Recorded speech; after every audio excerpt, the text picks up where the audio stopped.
The theme of a forced suicide is repeated on others targeted by the COINTELPRO operation, most notably Jean Seberg, an actress involved in civil rights.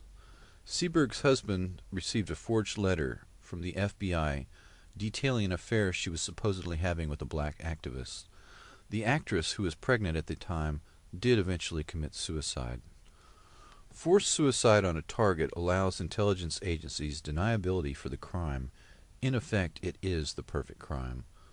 A total of 2,370 officially approved COINTELPRO actions were admitted to the Senate Intelligence Committee, but thousands more have since been revealed.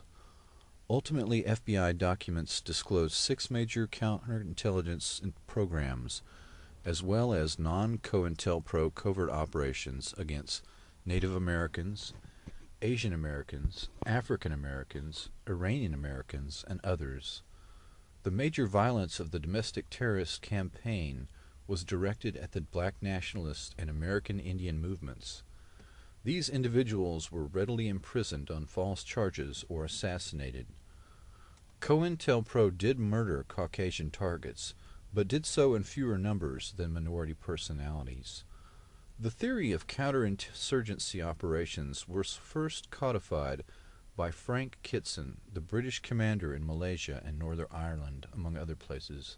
His book, Low-Intensity Operations, Subversion, Insurgency, and Peacekeeping, insists that infiltration and psychological operations be mounted against dissident groups in normal times, before any mass movement can develop.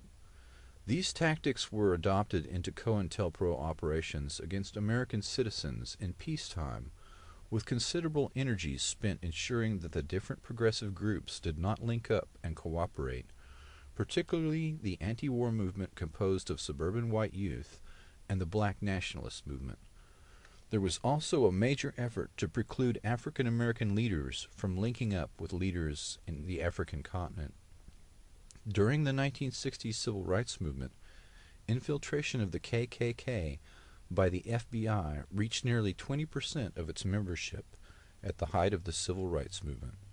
These assets, along with neo-Nazi party members, were used to attack civil rights workers and activists.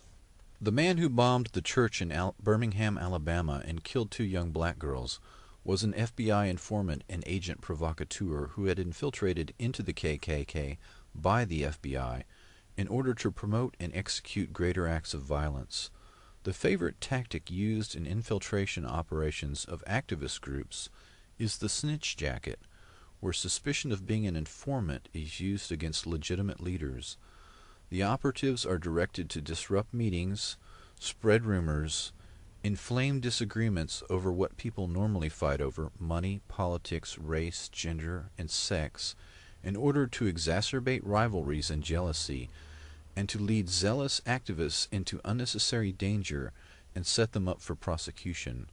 False news stories, forged documents, and anonymous letters and anonymous phone calls, as well as pressure on landlords and employers, make up just some of the strategies used. During the Reagan administration, COINTELPRO activities increased against individuals and groups seeking to aid refugees and dissidents of wars in Central America. The case of Judy Bari, who along with a colleague was nearly killed by a car bomb set by the FBI, is proof that these COINTELPRO actions are now a permanent part of FBI and other intelligence agency activity. Bari was active in the environmental movement and permanently disabled when the FBI planted a car bomb in her car to thwart her activities towards saving an endangered stand of ancient redwood trees. Bari later died from natural causes, but not before winning a $4 million settlement against the U.S. government for her attempted assassination.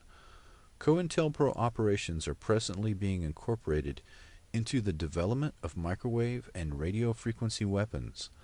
Dissidents that in the past were visibly attacked or assassinated in a traditional manner are now targeted for elimination using electromagnetic weapons. These internal dissidents are used as human guinea pigs and experimental subjects in terminal experiments that are designed to force a suicide, to force incarceration, or premature death due to the effects of non-ionizing and ionizing radiation. These political assassinations are accomplished using invisible bullets that leave no obvious injuries. The theme of a forced suicide, such as the Martin Luther King and Gene Seberg blackmail letters, have remained constant. What is different is that driving a target to suicide using microwave hearing or voice to skull, as well as other techniques, is perfectly deniable because these individuals are tormented invisibly and unable to receive help from friends and family or from the psychiatric community, due to the fact that the symptoms of the attacks mimic symptoms of schizophrenia that naturally affect several million Americans.